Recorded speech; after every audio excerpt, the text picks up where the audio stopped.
박문성 축구 해설위원이 정몽규 대한축구협회 회장을 비판했습니다. 박 해설위원이 27일 MBC 라디오 뉴스 하이킥에 출연해 정 회장에게 직격탄을 날렸는데요. 박문성 축구 해설위원이 정 회장이 자진해서 사퇴하지 않는 이유를 두고 정 회장 마음속에 들어가 보지 않는 이상은 알 수 없다. 하지만 축구협회 회장 자리는 매력적인 공간이다. 우리는 축구협회장 자리를 한국 축구의 수장 정도만 생각한다. 하지만 국제축구연맹 피파가 진행하는 월드컵을 포함한 모든 국제적인 행사에 축구협회장 자리로 가면 그 의전은 사실상 거의 대통령급에 해당한다고 말했습니다. 이어 유럽에 가면 축구협회 회장 아니면 축구팀의 구단주 이런 명함이 박혀 있으면 활동하거나 비즈니스 하는데 매우 큰 도움이 된다고 밝혔습니다. 그러면서 지금까지 나왔던 많은 문제 이미 드러나 있다.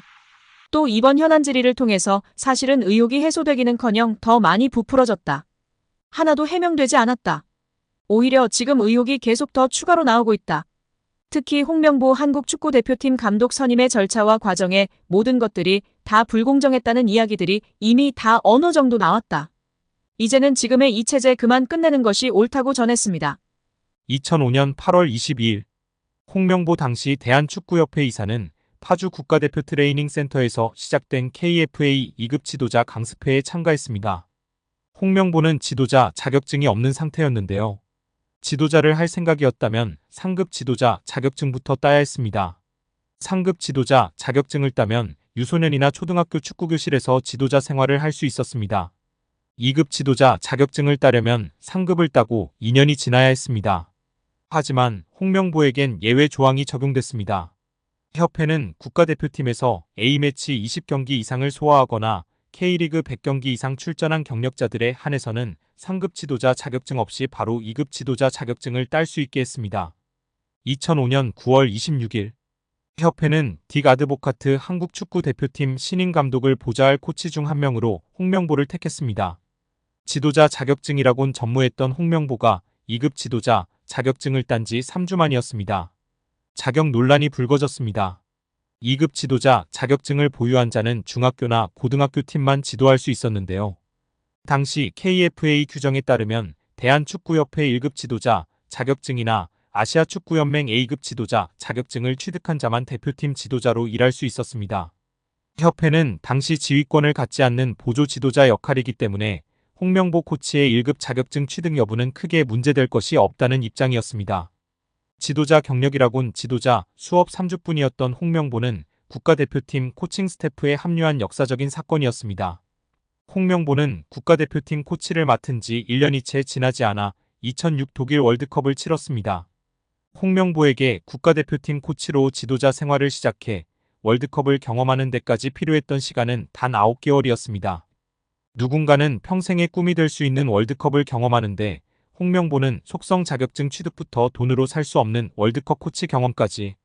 정말 대단합니다. 이후에도 홍명보는 탄탄대로였습니다. 홍명보는 2006 독일 월드컵 후에도 국가대표팀에 남았는데요. 홍명보는 국가대표팀 코치로 2007 아시아 축구연맹 아시안컵, 2008 베이징 올림픽을 차례로 경험했습니다. 2006 독일 월드컵 16강 진출 실패, 2007 아시안컵 3위 및 음주 파문, 2008 베이징 올림픽 조별리그 탈락 등 대표팀은 실패를 거듭했지만 홍명보가 책임질 건 없었습니다. 홍명보는 2008 베이징 올림픽을 마친 후 감독 생활을 시작했습니다. 많은 축구팬들이 알고 계신 것처럼 2010 광저우 아시안게임에서 한국은 한 수 아래로 평가받았던 UAE와의 준결승전에서 연장 접전 끝에 0대1로 졌습니다. 한국은 이 대회에서 3위에 머물며 홍명보의 경질이 예상되었습니다. 그러나 놀랍게도 홍명보는 경질되지 않았습니다. 아시안게임은 금메달이 아니면 의미가 없는 게 분명했고 지난 2002년 부산 아시안게임에서 3위를 한 박항서 감독이 경질되었던 사례가 있기에 명분은 차고도 넘쳤습니다. 그러나 협회는 홍명보를 경질하지 않았습니다.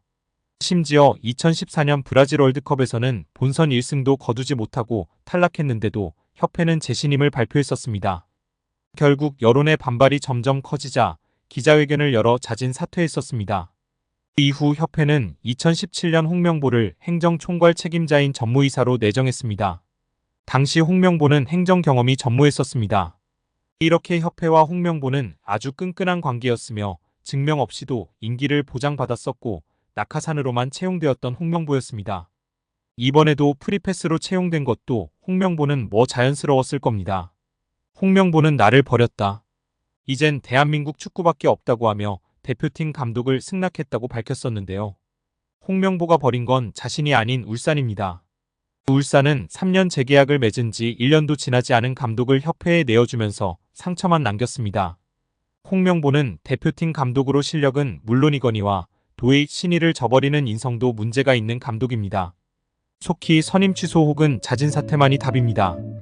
이임생 대한축구협회 기술이사가 이른바 심야빵집 회동으로 홍명보 축구 국가대표팀 감독을 선임해 절차적 정당성이 도마에 오른 가운데 협회 전력강화위원들의 동의를 받았다는 이 기술이사의 주장과 달리 박주호를 비롯한 정강희 위원들에게 동의를 구한 사실이 없다는 폭로가 나오며 화제입니다.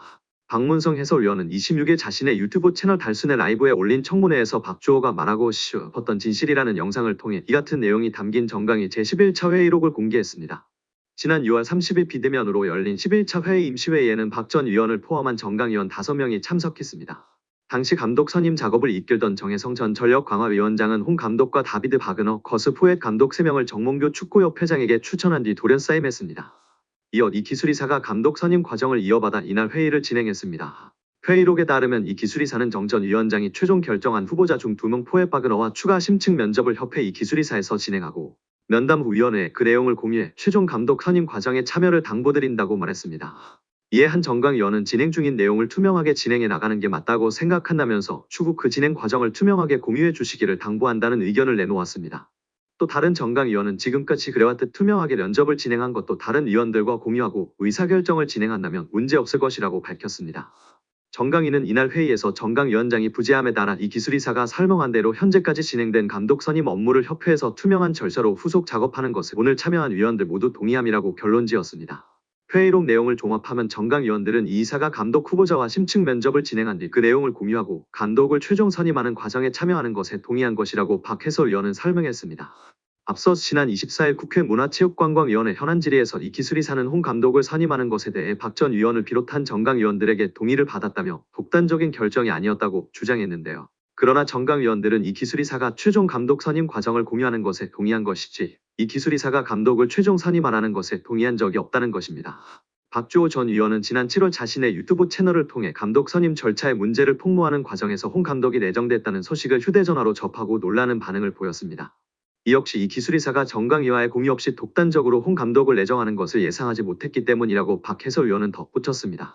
박 해설위원은 국회 현안 질의에서 정강위원들이 어디까지 동의했는지를 놓고 의원들의 질타했었는데 박주호 전 위원이 몇 차례 발언 기회를 얻었지만 21차 회의의 내용을 언급하지 못했다면서 내가 중요한 포인트를 말하지 못했다고 아쉬워했다고 전했습니다. 결국 최종 감독 선임 과정을 공유하는 것에 동의한 것이지 이 기술이사가 감독을 최종 선임하라는 것에 동의한 적이 없다는 것입니다. 이마저도 최종 감독 후보는 포엣과 바그너였습니다.